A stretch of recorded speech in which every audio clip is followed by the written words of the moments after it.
Olá, me chamo Leonardo Gomes e hoje iremos falar um pouco sobre o Alfred Joseph Clarke. Clarke nasceu em 19 de agosto de 1885 em Glastonbury, um condado em Somerset, na Inglaterra, e morreu em 30 de julho de 1941 em Edimburgo, Escócia. Sendo filho de família cristã, estudou no Booton School em Yorkshire, Inglaterra, e graduou-se em medicina em Cambridge em 1907, onde também pós-graduou-se nos anos de 1909 e 1914.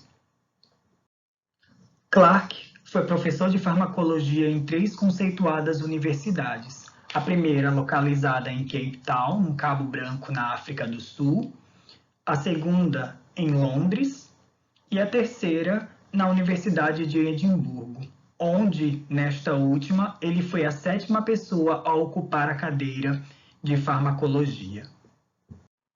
Ao longo de sua vida, o Clarke bebeu de diversas fontes científicas, dentre elas a do fisiologista John Langley, a do microbiologista Paul Ehrlich e a do farmacologista Henry Daly. Estes lançaram as bases para o nascimento da disciplina de farmacologia durante a primeira década do século XX. No entanto, inicialmente, o Clarke não desenvolvia a farmacologia quantitativa. Seus primeiros trabalhos versavam em avaliar funções fisiológicas, sobretudo a função cardíaca e respiratória, a aplicação e ação de drogas, bem como a modulação de canais iônicos, não mostrando seu interesse na farmacologia quantitativa. No entanto, em 1926, ele mostrou a reação entre acetilcolina e células musculares através de curva concentração-resposta em músculo cardíaco de RAM, gráfico à esquerda, e em músculo reto orbital, gráfico à direita. Além disso, construiu um gráfico que pôde correlacionar a concentração da acetilcolina com a resposta produzida. Assim, com esse trabalho, ele criou a teoria quantitativa de receptores e foi o primeiro a introduzir a curva log de concentração-efeito ou resposta, que se tornou um ícone da farmacologia.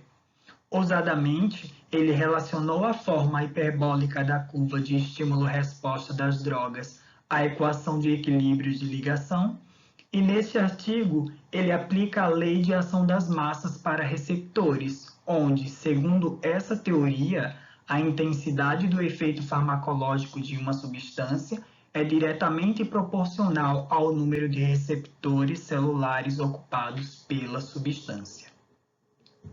Ademais, publicou alguns livros nos anos de 1927, 1933, 1937 e 1938, onde um dos mais conhecidos é esse intitulado O Modo de Ação das Drogas nas Células, onde os capítulos 1 e 2 relatam a célula como um sistema físico-químico capaz de fixar drogas e que estas atuam principalmente do lado de fora das células, e que apenas uma fração da superfície da célula precisa vincular a uma droga para produzir uma resposta.